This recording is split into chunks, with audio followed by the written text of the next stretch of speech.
justice. It meant following brave leaders in my church like Carolyn and Elizabeth, who organized a Jericho prayer walk with hundreds of people seeking a just outcome in the case of the officer who shot and killed Sam DuBose. It meant leading prayer outside the Justice Center as the jury deliberated amidst a fraught and potentially explosive environment. Why was it important to show up in the middle of such tension? Because in the Gospels, this is where we find Jesus over and over again. Jesus chose to be with those most affected by the injustice in his day, chose to stand in the gap, chose to be present where there was pain. For lasting racial healing and justice to flow, we must make the same choice, to stand with those most affected by racial injustice. This is what it means to live undivided. I, Chuck, met Troy in the atrium of my church. Within the first few minutes, this white guy told me he just got back from marching in Ferguson. Immediately, he shook all the preconceived notions I had about him, but I still didn't know him. He started asking me these intense questions about how I felt about race, policing, and the like. I was thinking, dude, we just met. I don't know you, and I certainly don't know if I can trust you with how I'm really feeling about all this. I gave Troy safe answers to his questions, refusing to let down my guard. Then Troy told me his story, which was filled with examples of his work for the cause of racial justice, further dismantling the wall I had built around myself as a person of color in a conversation with a white man. I don't know if he said enough for me to realize he was legit, or I was just so thankful for the opportunity to unload some of the internal tension I was feeling about race in our country, but I took the risk and shared vulnerably with Troy. I told him I felt like we were back in the 1960s.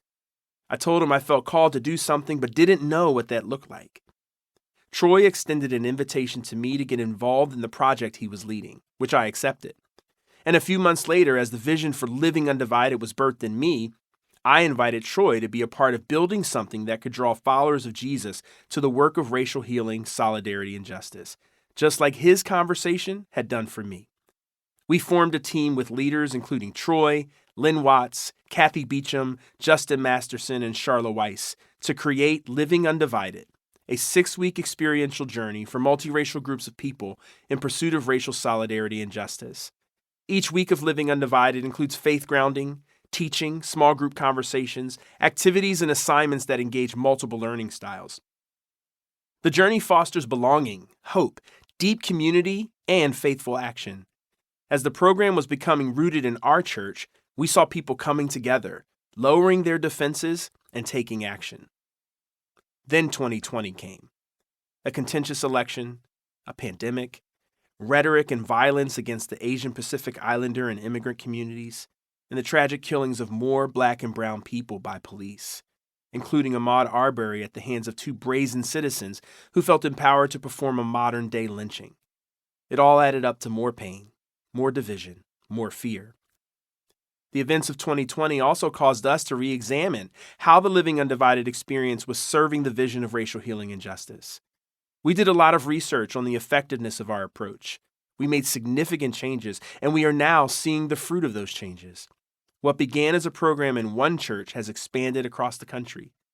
We talk a lot about loving courageously in this book because we know that unity over fear is possible, and it takes courage to get to know, to care about other people and other lived experiences that make up our churches and our nation. This is how hearts change. Unite to ignite. When we unite people, in time, they will ignite one another to pursue racial justice. This is exactly what happened when hundreds of alumni from our program knocked on doors to register voters and encouraged the passage of Issue 44, a tax levy to fund preschool and education in Cincinnati. Because everyday people took action to unite and ignite for racial justice, hundreds of Black, brown, and white children are experiencing high-quality preschools who otherwise would not. What's happening in this moment is powerful and gives us hope.